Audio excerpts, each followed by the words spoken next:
Hey everybody, it is Chad from Colorado Giants. As if you were actually expecting anybody else. It's time for the weekly update, and as you can see, there is some snow in the patch.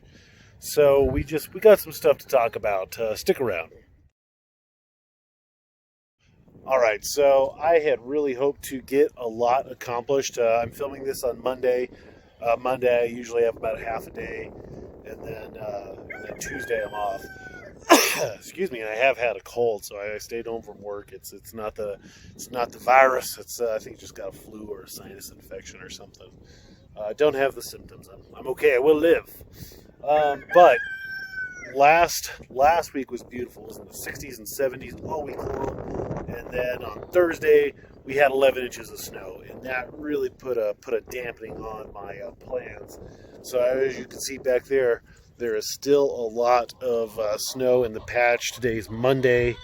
The forecast for the rest of the week looks pretty favorable. Maybe a little rain on Friday. Hopefully not too much, because I really, really, really need this ground to dry out. I didn't realize, time has just gotten away from me, and I didn't realize that, in a perfect world, I'm about, 15 days away from starting my seeds. So I really need to get a move on here. So what we're going to be talking about today is basically just my timeline, my plan. But while I'm out here, let's talk about this stuff in particular, because I don't think I told you about this. I did get my perlite. Will Pierce out of Canyon City is really a rock star, and he brought like 90 bags of this down for the RMGVG to partake in, and he's just real good guy. Grows some really cool pumpkins. He has a screen greenhouse too. So here's all my perlite that's going to be tilled in to the pumpkin patch when the weather is better. But this is something we haven't talked about. So let me change hands because my left arm's tired, and we'll talk about that. Okay, there we go. So this is going to be my drainage / soil heating system. So there's two people that I'm aware of, and I'm sure there's probably more, that are going to do what I am intending to do. Maybe not in the same way that I'm going to do it, but this is 3-inch perforated. You can see all these little perforations inside of it. So this is perforated drain pipe. I'm going to be burying this about 18 inches down into my soil. And what this is going to do is I'm going to connect a fan to pull in hot air, warm air from the top of the greenhouse. We all know, because warm air, hot air rises. And I'm going to blow that into these tubes that are going to run underneath my soil in an attempt to heat up my dirt, basically. Keep the dirt at about 72 degrees. A really good guy in Canada named Eddie Z did some research on that, and the optimal temperature for your soil, 72-ish. If you get it past 72, if you're like, yeah, I want 75 or 78, you're going to burn up your roots, because those little tidbits of the plant are not used to having heat applied to them. So I need to keep that about 72. But yeah, I just picked this here up today. So got my perlite, got my drainage geothermal heating apparatuses. So let's go inside, and we'll go over the rest of the game plan, since we don't have a lot of things to visually show you this week. Okay, so let's finish talking about the game plan for this year. I'm going to flip the camera up. I'm hardly a professional YouTuber, my dear. Okay, so like we were talking about with the heating / drainage system, here is kind of a diagram of how it's going to go through. So we'll have the main trunk, and then kind of like pumpkin vines almost. This is going to be the feeder here. This part will stick up out of the dirt, and then I'm going to run another line. From here, imagine this is 3-dimensional, and this is like the hoop house. The intake is actually going to be up here where the hot air is. Then it's going to blow that warm air down into the soil and then radiate through all of these guys. So that's the plan and the thought process behind that. These will be about 20 inches down, 18 to 20 inches down, and these are 11 feet apart.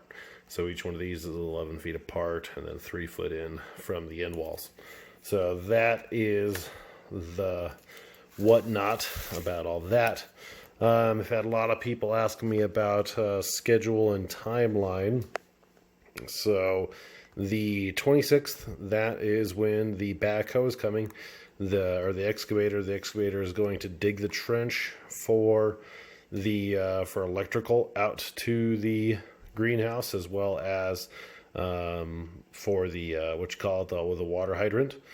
And then he's also, while the backhoe is here, he's also going to do that, because yes, I could do it with a shovel, but I was able to negotiate that in for the same price of that, and that was actually cheaper than me renting the machine myself, because that would take me all day, because I have no clue what I am doing. I hope and suspect that, like, the cooling system for the greenhouse will arrive on that day. The big giant swamp coolers and the fans and whatnot. Friday, this one's kind of a question mark, as I don't have tracking numbers or anything. Hopefully the frame for the greenhouse will arrive on Friday. I'm also going to get 15 cubic yards of good horse compost. I'm not thrilled about horse because it has more seeds in it usually, but the company that I'm buying it from assures me that they did a thorough composting process and they kind of baked the seeds out of them. Fast forwarding ahead to the 30th, move the compost as well as my old pumpkin patch dirt into the patch. Those kids with the tractor. Oh, and the tree is coming out when the excavator's here. And then basically 1 week from today-ish, sort of, depending upon when this is posted, I'll till everything in. I'll till the compost, the old pumpkin dirt, and then the perlite in on the 31st, so the last day of April. And then we're going to fast forward a little bit. I'll probably end up starting my seeds on the 7th or so. And then if at this point the dirt is ready and this does come when it's supposed to come, then I'll start building the greenhouse right away. Truth be told, I am a little bit nervous about building it. I think I can do it. I think it's well within my ability to do so, but this will be like the first, like a real structure that I'm going to do, and I want to do it right. So no goofing around. I'm going to take the time to do it right. I think it'll take me 2 or 3 weeks to really kind of do it correctly and get it done in totality. So, in a perfect world, if I get it on the 27th, so that'd be like 1 week, 2 weeks, 3 weeks. And I'm hoping to have it like done by the 21st or so. That's when I want my plants in the dirt. So, with the greenhouse now, I hope to have the ability to start my seeds, and when they come up, the very next week, put them in the dirt. But I won't have the greenhouse done in time, or I'm assuming I won't. So we'll go ahead and plan on 2 weeks after I start them to put them in the patch, which would be 2 weeks sooner than I got my plants in the ground last year, which was a problem. So that's why I'm trying to correct it. And last but definitely not least, seed selection. I don't even know which ones I'm going to pick yet. 2175 Urana, that's a contender. 1937 has done well with me. 1911, I won one of those from a local guy, Joe Scherber. I don't know if I want to grow this one this year, because hopefully I'll have the greenhouse dialed in even better next year, so we'll probably save that guy for later. 1984 Baron, if you watched the videos last year, that was my favorite plant until it got some sort of crud and died. My favorite plant grew the state record, so Don Barron's state record pumpkin 2118. So that is obviously a contender. And then my personal best pumpkin was grown off the 1916 Baron. So that's a contender. And then I have 3 or 2. I thought I had 3. I must have moved them. Really orange seeds. So this is the 1501 Vander Wieland. That grew the largest Howard Dill winning pumpkin ever. And then if you remember, I forget what the pumpkin was called last year, but I think it was the Disappointment. I got another one of these alt seeds, so it's supposed to be a perfect tall orange pumpkin. Maybe try one of those again. But this has been a in-demand seed this year, so I got to get it down to 4, and I also want to grow bushel gourd, so we'll see. So I got 1, 2, 3, 4, 5, 6, 7. Out of 7, I need to narrow it down to 4. So we'll see. If you have any seed suggestions for me, I would appreciate a little help. Tell me which seed you would pick and why in the comments below. But that's it for this one. Thanks for watching.